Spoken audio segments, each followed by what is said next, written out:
Swaminathan committee की report और भूमि अधिग्रहण, जो इन्होंने मॉडल एक्ट बनाया भूमि अधिग्रहण का कि स्टेट को पावर दे दी, स्टेट के डीएम के पास में पावर है, किसानों की जमीन को लूटा जा रहा है। वो चाहे व्यापारी लूट रहा है, चाहे सरकार प्रोजेक्ट के नाम पर लूटती है। ये सरकारों की पॉलिसी होती है कि वो चलवाएगी इसको। हमको इस चक्रों में नहीं पड़ना। हमको जो पहाड़ का किसान है उसकी भी हमको बात करनी है। उनको ट्रांसपोर्ट सब्सिडी मिले, उनको हिल अलाउंस मिले, उनको वहाँ पे आरक्षण मिले। जहाँ संगठनों को मजबूत करो, एक आंदोलन देश में फिर होगा।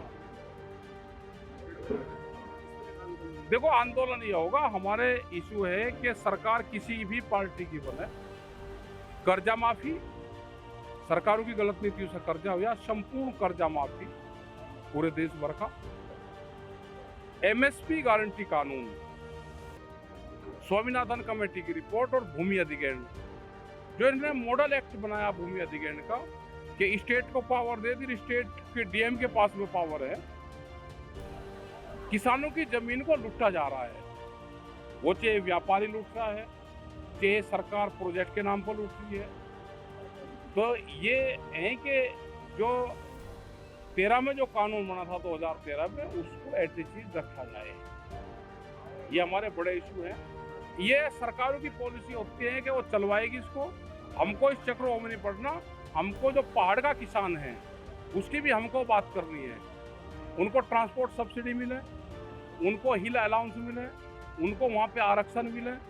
जब ही पहाड़ का लोग वहाँ पर रुकेंगे, जिस तरह से प्लान कर रहे हैं उसकी पॉलिसी वहाँ पर पड़नी चाहिए। चकबंदी वहाँ पे हो, वहाँ पे पानी की व्यवस्था हो, और जो उनकी फसल है उसको ट्रांसपोर्ट सब्सिडी मिलेगी तो किसान वहाँ पे हो जाएगा। जो वेजिटेबल वो तैयार करता है, जब यहाँ पे टेम्परेचर बढ़ता है मैदान में, तो पहाड़ से हमारे पास में खाने का सामान आता है, वो अभी ऑर्गेनिक है। हमने पहले भी कहा कि पूरे पहाड़ क्षेत्र को, उत्तराखंड को ऑर्गेनिक स्टेट घोषित किया जाए। सिक्किम को कर सकते हैं तो यहाँ क्यों नहीं कर सकते? एक आंदोलन करना पड़ेगा। हरियाणा के किसान यहाँ पर आएंगे और हम उत्तराखंड के, उत्तर प्रदेश के किसानों का साथ देंगे। एक आंदोलन करना पड़ेगा जिसने जब गन्ना दिया उसी प्रायोरिटी से उनका भुगतान होना चाहिए। हरियाणा के किसानों का 6 साल पहला गन्ना है, उसका मैं ब्याज के भुगतान हो, और यहाँ के किसानों का है तो वो भी अपनी लड़ाई लड़े भाई। जिनको चुनाव लड़ा हुए अपनी निगाह रख के, ये बेईमान ना करेंगे, ये बेईमान ना करेंगे। बेईमान है, ये सत्ता छोड़ना नहीं चाहते।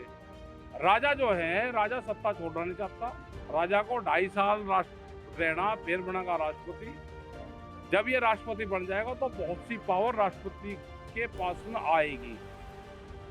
जो वन नेशन वन इलेक्शन की बात करते हैं, उसका यही है कि 1 साल में विपक्षी सरकार गिरेगी और चुनाव होगा 5 साल बाद में, तो राज करेगा राजा।